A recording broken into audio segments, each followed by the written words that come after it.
destroying a large number of panzers.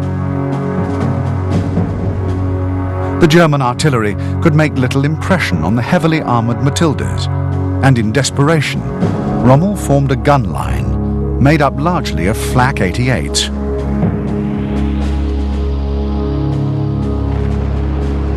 Firing over open sights, the German guns finally stemmed the British advance. One 88 battery alone knocked out 9 British tanks. Heavy attacks by Stukas later that evening forced the British to withdraw.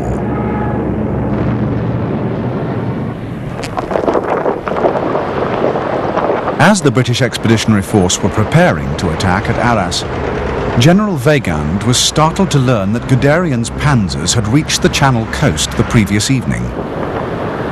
The Allied armies in the north were now completely cut off.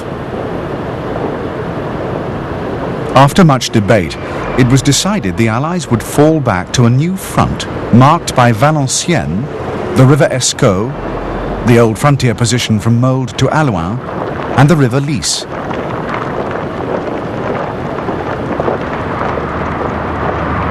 A strong offensive was also planned, involving a simultaneous strike from both north and south.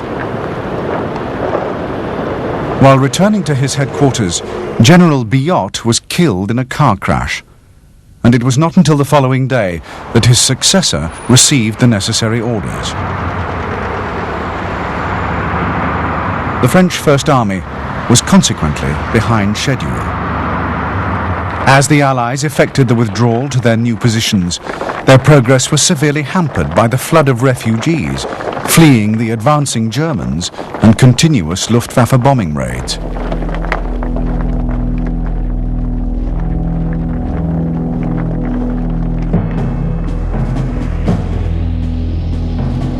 On May the 22nd, Brauchitsch ordered Army Group A to swing right. It was to head for a line through Armentières, Ypres and Ostend, cutting off the Channel ports as they advanced. Army Group B was to wheel its left flank around to face north, thus strengthening the walls of the trap. That same day, 2nd Panzer reached Boulogne, and on May the 23rd, 10th Panzer invested Calais. While fighting continued to rage around both ports, by May the 24th, 1st Panzer Division had reached the line of the Aar Canal, barely 10 miles from Dunkirk.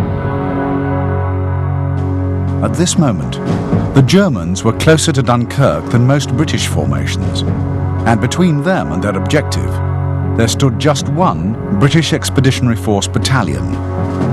Total victory was within the Germans' grasp. Yet as they stood poised to deliver the coup de grace, they were stunned to receive orders to halt. The order to halt was issued by General von Rundstedt on the evening of the 23rd, despite Brauchitsch's desire for a vigorous advance. Rundstedt wanted a pause to let his forces regroup. He had lost half his armour in the drive through France, though most of these losses had resulted from wear and tear rather than enemy action. Hitler not only approved his decision to halt the armour, he also gave orders that the halt be made permanent. As the panzers were driving ever deeper into France, Hitler had become increasingly edgy and nervous. He feared that at any moment an Allied counterstroke could cut them off and deny him his imminent victory. Frightened by his own success, he preferred to pull the reins on his advancing columns rather than take any risks.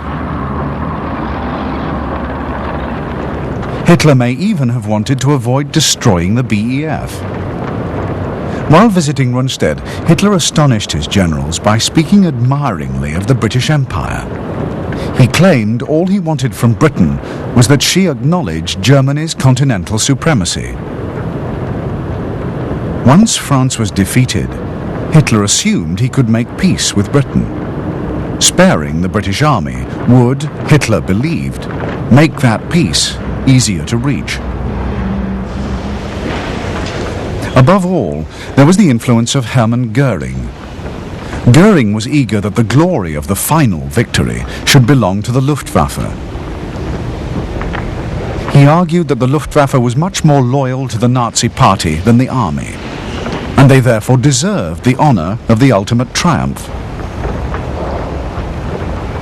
The Luftwaffe commander assured Hitler that his air force could finish off Dunkirk on its own. Goering's arguments gave Hitler the final justification he was looking for to halt the panzers.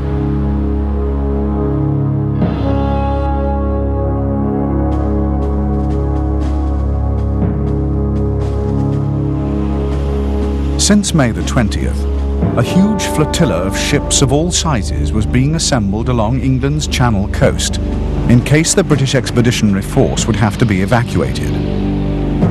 These would later be augmented by thousands of small boats, essential for ferrying troops from shore to ship. Many of the small boats, which included yachts, lifeboats, trawlers and more, were manned by civilian volunteers. The planned evacuation was codenamed Operation Dynamo and commanded by Vice Admiral Sir Bertram Ramsay. At 1900 hours on May the 26th, Ramsay was ordered to commence Operation Dynamo. He had been counting on 3 French ports being available for the evacuation, but by now, both Boulogne and Calais had been captured. With Dunkirk the only port remaining in Allied hands, Ramsay feared no more than 45,000 troops could be rescued. On the evening of May the 25th, Lord John Gort had ordered the British Expeditionary Force to retreat to the sea. His decision was prompted by the critical position of the Belgian army on the Allied left. It had already used up all its reserves and was on the brink of collapse. Once the Germans overran the Belgian line, they could then strike at the British Army's exposed flank. Gort felt it was wiser to retreat than comply with Weygand's orders for an attack to the south. The following day, the Germans finally broke through the Belgian defences. Just as importantly, Hitler gave permission for Army Group A to resume its advance. On May the 27th, the exhausted Belgian army could fight no further, and King Leopold asked the Germans for an armistice. By dragging out the surrender negotiations, the Belgians managed to buy their allies an extra 24 hours in the life-or-death race for Dunkirk.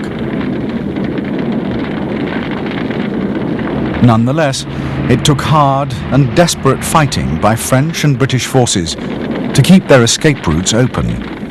One British division was reduced to the size of a single brigade by nightfall on the 27th. The following day, the Belgians officially surrendered. At Lille, almost half of the French First Army, who had been slow to retreat, were cut off. Despite being surrounded, they chose to fight on, and over the next 3 days would tie down 7 German divisions. That evening, the retreating Allies were hemmed into a narrow bridgehead around Dunkirk, and only 25,000 men had yet been evacuated. But the vast armada of small boats now began to arrive, enabling more and more troops to be rescued each day.